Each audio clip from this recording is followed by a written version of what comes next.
芫茜咧又叫香菜，咁芫茜咧係一種有特殊氣味嘅蔬菜。有啲朋友咧好中意食芫茜，例如我自己。當然咧，有啲朋友係唔中意食芫茜嘅。講到底咧，就係因為芫茜嘅氣味同埋味道比較特殊。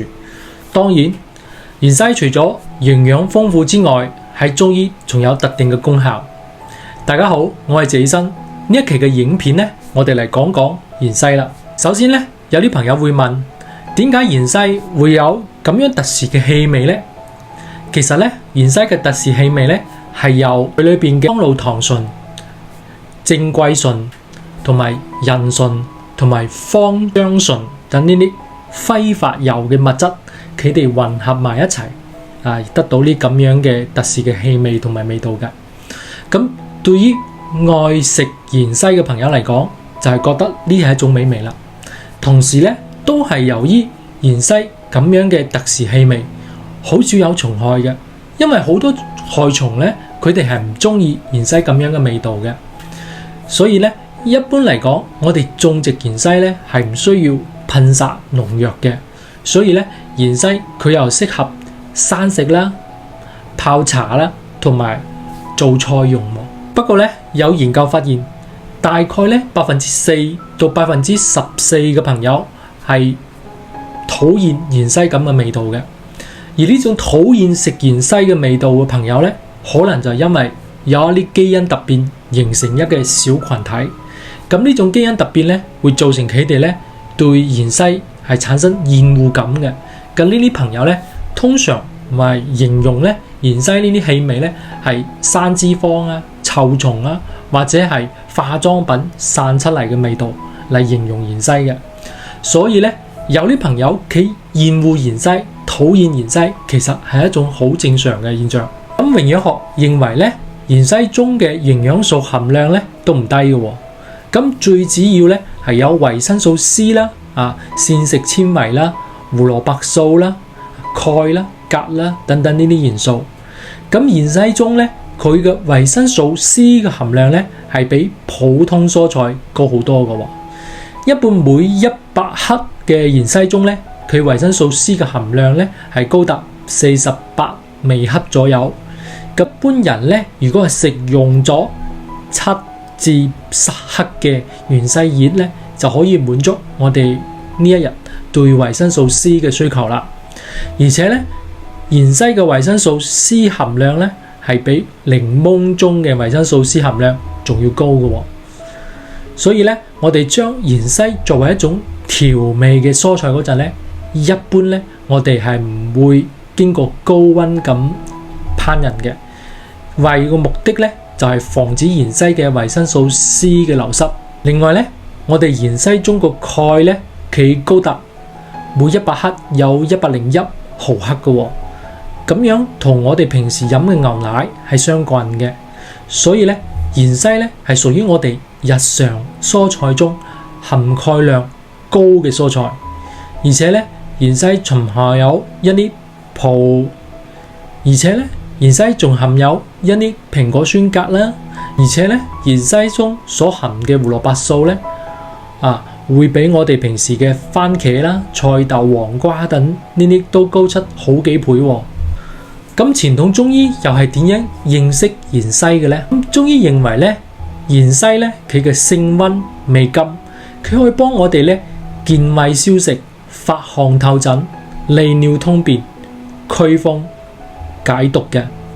咁第一個作用係乜嘢咧？咁係和胃調中啦。咁芫茜咧，佢有一個辛溫升散嘅作用，佢可以促進我哋嘅胃腸道蠕動啦。咁樣就可以有一個開胃醒脾嘅作用啦。咁第二個作用咧，就芫茜可以治療風寒感冒。咁芫茜佢個本身咧係一種叫做辛溫發散嘅一個中藥，佢有一個發散風寒、發散我哋嘅毛孔發散我哋嘅污濁、透發我哋嘅疹啦、發汗啦，同埋咧升溫解表嘅一個作用嘅。咁我哋平時如果係有啲風寒外感嗰陣，就可以用芫茜啦。佢可以幫助我哋風寒感冒嘅好轉嘅。但係你要注意，如果係風熱外感嘅時候呢，我哋要盡量避免食芫茜。點解呢？因為芫茜佢有一定嘅熱性㗎嘛。咁第三個作用呢，就驅除實寒氣嘅。我哋知道啦，芫茜佢有一定熱性啦，佢性溫啊嘛所以呢，一啲脾胃虛寒嘅朋友，適量咁食啲芫茜，可以幫我哋呢溫胃散寒幫助我哋消化，緩解一啲胃痛嘅作用㗎。我哋平時喺煮粥嗰陣呢，可以呢放入一啲消食理氣嘅陳皮啦，或者係一啲溫胃散寒嘅一啲生薑啦。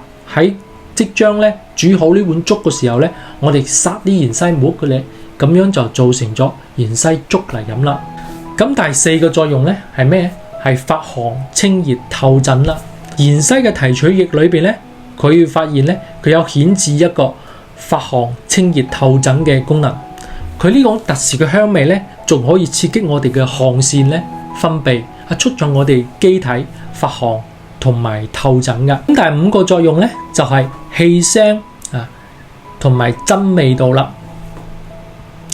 咁芫茜呢，佢有好多揮發油啦，佢特殊嘅香氣呢，佢係就係揮發油蒸發導致嘅，所以呢，佢可以幫我哋去除嗰啲肉類嘅腥味所以呢，喺一啲菜肴之中呢，我哋加入芫茜就起到氣香增味嘅獨特功效啦。既然芫茜咁好，咁芫茜有冇乜嘢食用嘅禁忌呢？其實呢，一般人群呢都可以食用芫茜嘅。仲有呢，民間都有啲認為呢，芫茜可以促進我哋精子嘅活力，提高一啲生育嘅能力。咁芫茜同埋羊肉同牛肉呢，同服呢，有可能會激發我哋一啲愛情嘅慾望，間接提高我哋有啲男性嘅能力嘅。但係呢，《醫林傳要》中講過，芫茜呢多食分目耗氣，嘅咩意思呢？即係話呢，中醫認為呢，芫茜呢佢有損我哋人嘅精神，對眼唔係咁好，都有呢啲缺點嘅，所以係唔建議過量咁食用嘅。另外呢，有啲朋友佢有口臭啦、狐臭啦、嚴重嘅智齒啦，同埋有啲胃潰瘍啦、生瘡咁，都要少食啲芫茜。同時呢，佢芫茜性溫啊嘛，如果佢有啲朋友佢有麻疹已經出咗，或者佢仲未出熱毒比較盛嗰陣呢，都唔好食用芫茜嘅。多食久食芫茜，佢會耗氣、損精神，進而呢加重我哋或者係引發我哋體內嘅氣虛嘅。對於有啲朋友佢平時有中意自己出汗盜汗發力健脾即係比較容易攰或者係經常會因啲氣虛感冒嘅朋友都唔好用芫茜啦。尤其呢係有啲孕婦朋友係唔可以多食芫茜嘅。多謝大家收睇啦。